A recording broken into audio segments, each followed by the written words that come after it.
ကိုယ့်ရဲ့ချစ်သူရည်စားအိမ်အောင်ဘက်ဟောင်းဒါမှမဟုတ်ကိုယ့်ရဲ့လက်ရှိချစ်သူရည်စားအိမ်အောင်ဘက်ကိုယ့်ရဲ့စိတ်ထဲမှာရှိနေတဲ့သူနဲ့ပတ်သက်ပြီးတော့မေးလို့ရပါတယ်။ Pile 1 I can even look at you right now နဲ့အခုချိန်မှာကိုယ့်ကိုသူကမကြည့်နိုင်သေးဘူးပေါ့နော်။ပြီးတော့သူ့အတွက်ပို့ပြီးတော့အချိန်လိုအပ်ပါတယ်တဲ့။ပြီးတော့သူကပေါ့နော်နေဖို့အတွက်ပြောမယ်ဆိုလို့ရှိရင်သူနာမှာဆက်ပြီးတော့နေပြီးမှလားတဲ့။ပြီးတော့သူက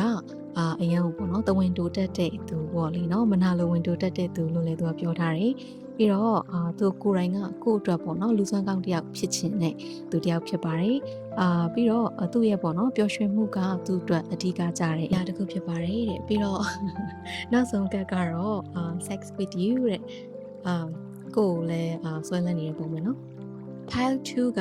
အခုချိန်မှာပေါ့နော်ရွေးချယ်စရာတွေအများကြီးရှိနေတဲ့ပုံပဲနော်အဲ့တော့အဲ့ဒီအတွက်ကြောင့်လည်းတစ်ဖက်လူကပေါ့နော်သူနာကျင်နေရတယ်စိတ်မကောင်းဖြစ်နေရတယ်ပေါ့နော်ပြီးတော့သူတို့ကိုနဲ့သူရဲ့ပေါ့နော်ဒီကိုနဲ့သူရဲ့ဒီrelationship အတွက်ပေါ့နော်ဒီပတ်သက်မှုအတွက်ကိုလည်းသူကစိတ်ပူနေတယ်စိုးရိမ်နေတယ်တဲ့ပြီးတော့သူ့ပေါ်မှာကိုထင်ထားတဲ့အရာတွေကမှားယွင်းနေတယ်ဆိုတာကိုလည်းပြောထားတယ်ပေါ့နော်ပြီးတော့သူကကိုနဲ့အတူတူတကယ်ကိုအခြေတကျပေါ့နော်ဒီအရာတစ်ခုကိုအတူတူတိဆောက်ချင်ပါတယ်လို့လည်းပြောထားပါတယ်တစ်ဖက်လူကကိုယ့်ကိုစောင့်မျှော်နေပါတယ် Pile 3လေးတွေကတော့တစ်ဖက်လူကပေါ့နော်အခုချိန်ကအချိန်ကောင်းမဟုတ်သေးဘူးအချိန်မကျသေးဘူးလို့လည်းပြောထားတယ်ပြီးတော့သူကပေါ့နော်ကိုယ့်အတွက်ဆိုလို့ရှိရင်သူကဘာမဆိုလုပ်ပေးခြင်းနဲ့သူဖြစ်တဲ့အတွက်ကြောင့်ကိုယ့်အတွက်ကြောင့်လည်းသူကလို့ပေါ့နော်ဒီ bad things တွေပေါ့လေနော်ဒီမဟုတ်တာတွေလည်းသူမကောင်းတဲ့အရာတွေပေါ့လေကျူးလွန်လို့လည်းသူဝင်မလေးဘူးပေါ့လေကိုယ့်အတွက်နဲ့ပေါ့လေလို့ပြောရမှာပေါ့နော်ဘာလို့လဲဆိုတော့ကိုယ့်အတွက်သူကဘာမဆိုလုပ်ပေးခြင်းပေါ့အဲ့လိုပြောနေတာလဲသူကတကယ်ကို seriously ပေါ့နော်တကယ်ကိုအတီးပြောတာဖြစ်တယ်ဆိုတာကိုလည်းပြောထားတယ်ပြီးတော့သူ့ကိုလည်းချစ်ပေးဖို့ပေါ့နော်အဲ့လိုလေးလည်းပြောထားပါတယ်သူကကို့အကြောင်းတွေကိုလည်းပေါ့နော်တော်တော်လေးကိုအများကြီးအိမ်မက်မက်နေပါတယ်တဲ့ပြီးတော့ကိုက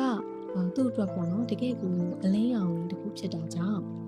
သူ့အတွက်တော့ပေါ့နော်ဒီလိုမျိုးအရန်ကိုပြီးပြည့်စုံလုံးနဲ့ကိုလိုမျိုးပေါ့တခါမှတော့သူ့ဘဝမှာ